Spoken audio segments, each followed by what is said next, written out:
Posso estar enganada, mas acho que não falamos sobre alguma coisa nesse canal desde o ano passado. Eu sou a Laísa, você tá no Passe Adiante, hoje a gente vai falar sobre doação de órgãos. Se você é novo por aqui, nova por aqui, peço que se inscreva no canal, ative o sininho da notificação, dá joinha no vídeo, todo mundo, salva o link e manda para as pessoas depois. Escolhi falar sobre doação de órgãos porque vou passar por um transplante parcial de córnea. Você que chegou aqui agora e não sabe do que eu tô falando, aqui no card e no box de informações do vídeo vai ter a referência do que eu tô me referindo. A referência do que eu tô me referindo é ótimo, não é ótimo? Vamos seguir daí. E isso me fez pesquisar sobre a legislação relativa à doação e transplantação de órgãos, sim, essa palavra existe. E então eu queria dividir um pouco sobre o que eu aprendi com vocês e trazer algumas reflexões, né? Hoje, no Brasil, a lei que regulamenta a doação e transplantação de órgãos é a Lei 9.434 de 1997. Nossa primeira lei, né, que falava sobre doação e transplantação de órgãos data de 1963. A gente teve algumas modificações nessa lei de 97, com algumas emendas que aconteceram no ano de 2001 e tudo mais. Então, no frigir dos ovos, hoje em dia, nós temos o seguinte panorama.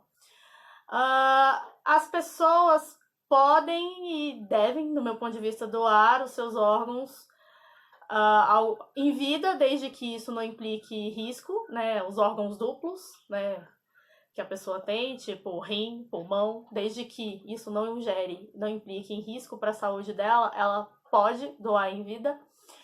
E após a morte, ainda que ela tenha decidido, ainda que ela tenha deixado um termo, ainda que ela tenha deixado especificado que ela queria doar seus órgãos, quem decide é a família. E aí eu proponho uma primeira reflexão. Se a pessoa em vida decidiu que ela queria doar seus órgãos, por que a família não respeita? Hoje em dia nós temos mais de 30 mil pessoas na fila de transplantes variados, né? Seja de coração, pulmão, fígado, rim, córnea. E isso acontece muito porque a família não aceita doar os órgãos de seus entes queridos.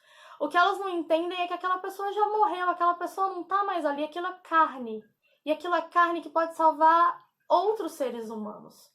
Então eu acho que o mais importante de tudo que eu tenho para falar nesse vídeo é: vamos incentivar e vamos entender que você doar os órgãos de algum familiar seu que se foi por acidente, doença ou qualquer razão que seja, você tá fazendo com que ele viva através de outras pessoas, você tá levando vida para outras pessoas. Eu tô brincando, assim, eu consulto a minha posição na fila do transplante de córnea todo dia e eu brinco: hoje não morreu gente suficiente. E é uma brincadeira mórbida, eu sei, mas não é que não morreu gente suficiente, porque a gente sabe que milhares de pessoas estão morrendo todos os dias. Só que milhares de familiares não estão deixando que esses órgãos cheguem a quem precisa. E aí é um outro ponto que eu quero falar para vocês. A partir do momento que você entra na fila, a fila ela é nacional.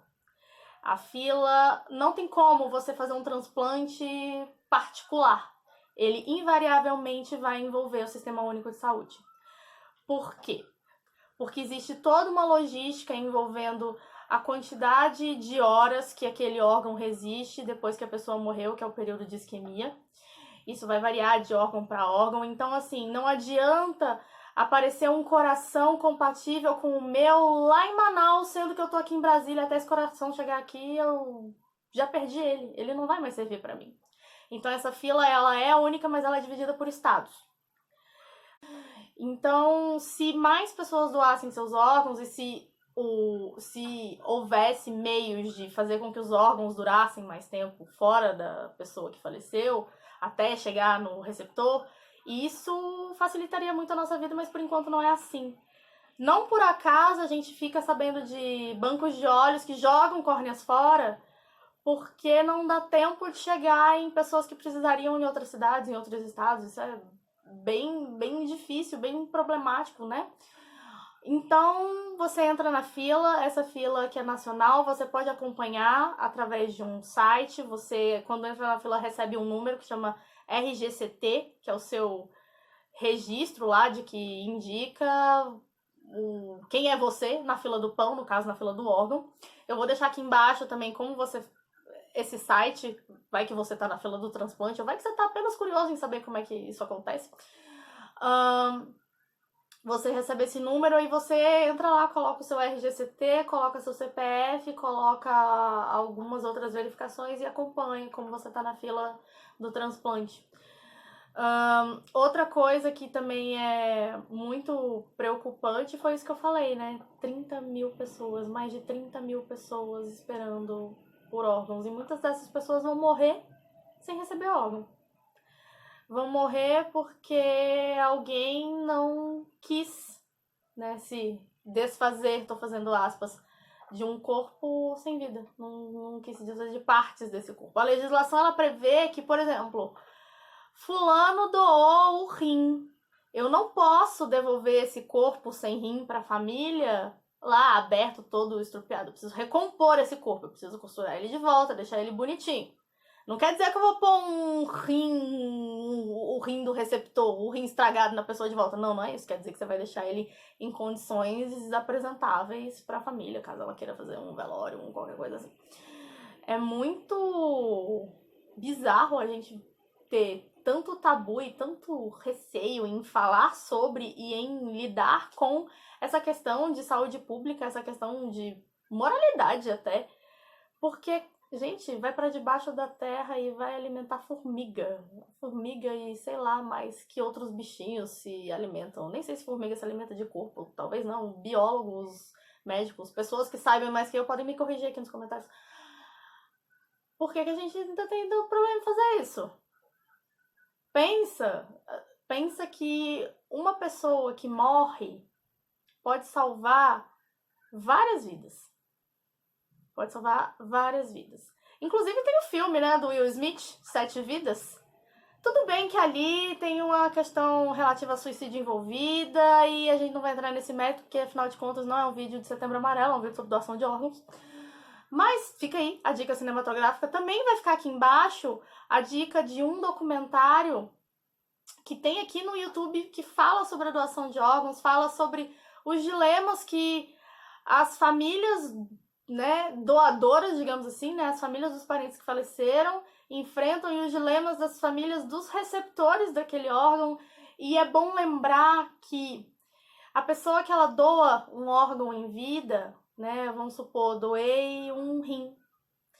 Essa pessoa vai precisar tomar uma série de medicações pelo resto da vida. A pessoa que recebe o órgão, a depender do órgão e do que ela tinha, ela também vai precisar tomar uma série de medicações para o resto da vida, para ter a maior durabilidade possível. Eu, por exemplo, vou fazer o transplante de córnea, muito provavelmente daqui uns 2, 3, 5 anos eu vou precisar fazer outro. Porque não é mais a minha. Então, assim, não vai durar. Não dura pra sempre. É claro que, assim, tudo depende de caso a caso. Eu tô falando do meu caso, tô falando do que os médicos expuseram pra mim, que não é garantia de que eu nunca mais vou precisar fazer um transplante de córnea. Mas a gente tem que pensar em todas essas coisas na hora de escolher, né, entre muitas aspas, a forma como a gente quer deixar o mundo. Um detalhezinho que agora me lembrei, eu sou essa pessoa que não funciona com roteiros, vocês que acompanham esse canal estão sabendo que eu não funciono com roteiro. Você que chegou aqui nesse vídeo, eu não funciono com roteiro.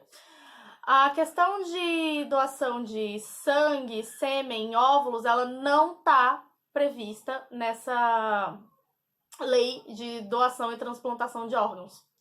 E outro detalhe interessante de se comentar é que você pode fazer um transplante de você para você mesmo. Ué, como assim, Laísa? Então, na lei de transplantes, na lei de transplantação de órgãos, ela também fala na questão de enxertos. Então, acontece de você tirar um pedacinho aqui da pele da orelha para consertar um outro pedacinho que está sem pele, ou vice-versa. Então, fala-se na transplantação heteroplástica, Vai estar aqui na legenda se é isso mesmo. Se for outra palavra, vai estar aqui a palavra correta. Porque também a gente tem a gente pega pedaço de pele de porco pra enxertar na pele de gente pra poder resolver um determinado problema de queimadura, essas coisas todas. Então, esse vídeo, embora tenha ficado meio confuso, talvez, mas eu tô deixando referências muitas aqui embaixo que vão poder auxiliá-los e auxiliá-las nesse entendimento a respeito da doação e transplantação de órgãos, porque é fundamental que a gente esteja informado e consciente e que a gente passe adiante.